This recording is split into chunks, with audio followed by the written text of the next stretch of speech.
అందరికీ praise lord. దేవుని నామానికి మహిమ కలుగును గాక. మరొకసారి మీ అందరితో కలిసి ప్రభు మాటలు పంచుకోవడానికి ప్రభు నాకు ఇచ్చిన చక్కటి అవకాశాన్ని బట్టి దేవుని ఎంతగానో మహింపరుస్తున్నాను.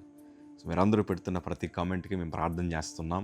దేవుడు 2025 సంవత్సరం వెళ్ళేలోపే ఒక నూతన శుభవార్తలు మన కుటుంబంలో ప్రభు వినిపించుదురుగాక.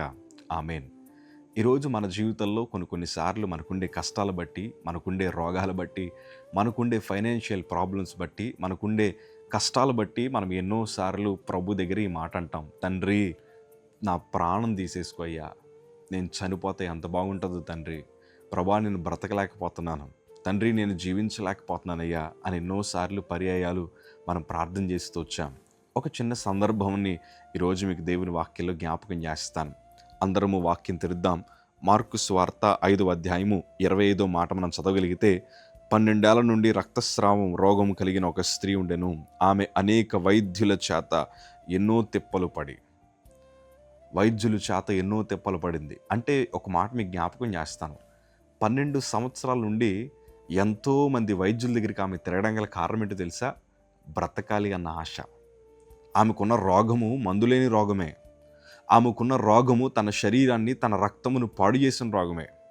కానీ ఎప్పుడూ కృంగిపోలేదు. 12 సంవత్సరాలు తిరుగుతూనే వచ్చింది వైద్యుల దగ్గర. ఎవరో ఉచితంగా వైద్యం చేయరు.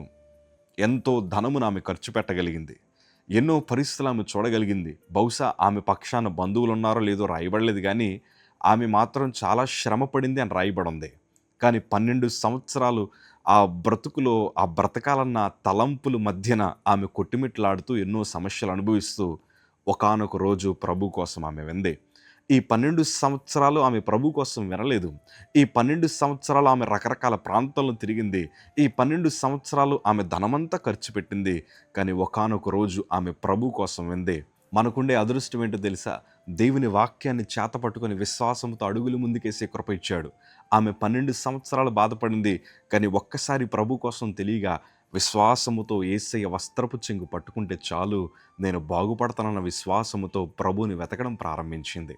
ఈరోజు ఎన్నో సంవత్సరాలుగా నువ్వు బాధపడుతున్నావు. I can understand the pain you are going through. కానీ ఒక మాట చెప్తాను, ప్రభు కోసం నువ్వు వింటున్నావు కదా, విశ్వాసంతో ఎందుకు ఆయన్ని పట్టుకోలేకపోతున్నావు? ఒకసారి విశ్వాసంతో నువ్వు ప్రభువుని పట్టుకొని చూడు. ఒక్కసారి నీ బాధలన్నీ, ఆ విజ్ఞాపనలన్నీ విశ్వాసముతో ప్రభు పాదాల దగ్గర పెట్టి, తండ్రి నువ్వు మాత్రమే పరిష్కారం, ఎంతోమంది దగ్గర తిరిగానయ్యా, నా సమస్యకు పరిష్కారం దొరుకుతుందని ఎన్నో ప్రాంతాల మధ్యన తిరిగానయ్యా, నా సమస్యకు పరిష్కారం దొరుకుతుందని ఎంతోమంది వైద్యుల దగ్గరికి, బంధువుల దగ్గరికి, స్నేహితుల దగ్గరికి, రక్త సంబంధుల దగ్గరికి, ఎంతోమంది దగ్గరికి వెళ్ళి నా బ్రతుకుని బాగు చేస్తారేమని ప్రయత్నం చేశానయ్యా. నష్టపోయాను, మిగిలిపోయాను, ఒంటరిదాన్ని అయిపోయాను. చివరికి నాకు మిగిలింది అప్పుల సమస్యే, మానసిక వేదన అన్ను కుమిలిపోతానేమో. ప్రాణం తీసుకొద్దు, ప్రాణం పోసే దేవుడు ఉన్నాడన్న విషయాన్ని జ్ఞాపకం చేసుకో. దేవుడు మన పక్షాన ఉన్నాడు.